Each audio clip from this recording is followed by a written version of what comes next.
नाज़रीन अस्सलामु अलैकुम व रहमतुल्लाहि व बरकातुहू। उम्मीद है आप और आपके अहले खाना सब खैरियत से होंगे। आज मैं आपके सामने एक बादशाह और एक चीफ जस्टिस का ऐसा तारीख़ी वाक़या पेश कर रहा हूँ कि जिसे सुनकर आप हैरान होंगे और आपका ईमान ताज़ा होगा, आपको फ़ख्र होगा कि हमारे इस मुल्क हिंदुस्तान के अंदर ऐसे मुस्लिम हुक्मरां गुज़रे हैं। नाज़रीन, मुग़ल दौर हुकूमत की बात है कि एक बादशाह नेक सिफत, पाक तीनत और मुनकसिरुल मिजाज बादशाह शिकार के लिए निकलता है। चुनांचे वो अपने तीर से शिकार पर हमला करता है, लेकिन उसका तीर खता कर जाता है, निशाना चूक जाता है और वो तीर एक बच्ची के, एक लड़की की उंगली पर लगता है। सुए इत्तिफाक उस तीर लगने की वजह से उस बच्ची का इंतकाल हो जाता है। वो बच्ची एक गरीब घराने से थी, कमज़ोर घराने से ताल्लुक़ रखती थी। घर के अंदर जब खबर मिलती है कि बच्ची का इंतकाल हो गया तो घर के अंदर सफ़े मातम बिछ जाती है, ज़ोर ज़ोर से रोने की आवाज़ें बुलंद होने लगती हैं।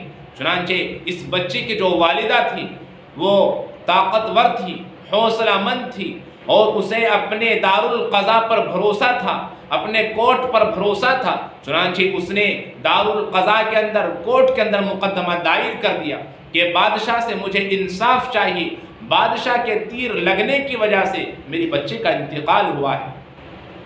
चुनांचे मुकदमा दायर कर लिया गया और दारुल क़ज़ा की तरफ से, चीफ जस्टिस की तरफ से बादशाह को पैगाम पहुंचा दिया गया कि आप दारुल क़ज़ा के अंदर, कोर्ट के अंदर आप तशरीफ़ लाएं, आपके ख़िलाफ़ मुकदमा दायर किया गया है।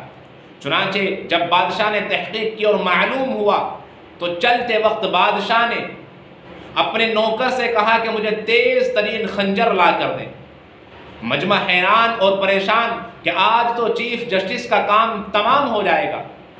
चुनांचे बादशाह तेज़ तरीन खंजर अपने जुब्बे में छुपाकर दारुल क़ज़ा के अंदर, कोर्ट के अंदर पहुंचता है और एक आम मुजरिम की तरह कार्रवाई शुरू की जाती है। चीफ जस्टिस साहब फैसला सुनाते हैं। चुनांचे फैसला सुनाने के बाद जब मामला साफ होता है तो ये औरत इस बादशाह को माफ़ कर देती है।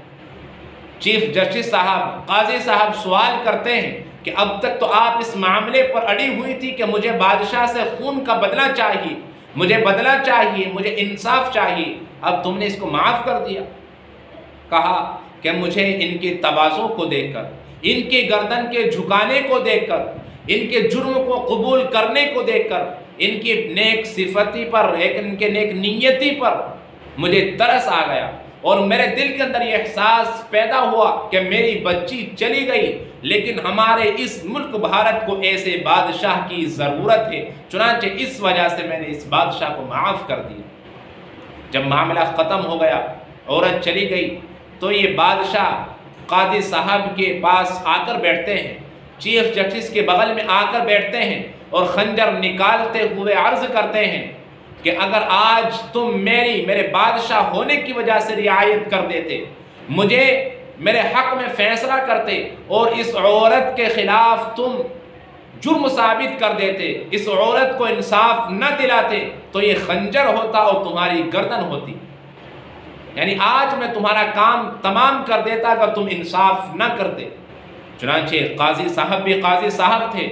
उन्होंने अपनी गुदड़ी को हटाते हुए कोड़ा निकाला और कोड़ा निकाल कर कहा कि अगर आज तुम अपने बादशाह के तकब्बुर की वजह जुर्म को कबूल न करते और मामले को तस्लीम न करते तो ये कोड़ा होता और तुम्हारी जान होती।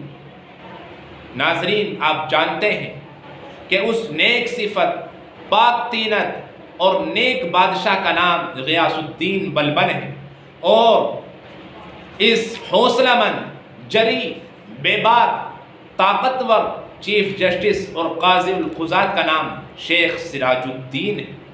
ये मुग़ल दौर हुकूमत की बात है। आज भी हर एक मुल्क को ऐसे बादशाह और हर एक मुल्क को ऐसे चीफ जस्टिस की ज़रूरत है।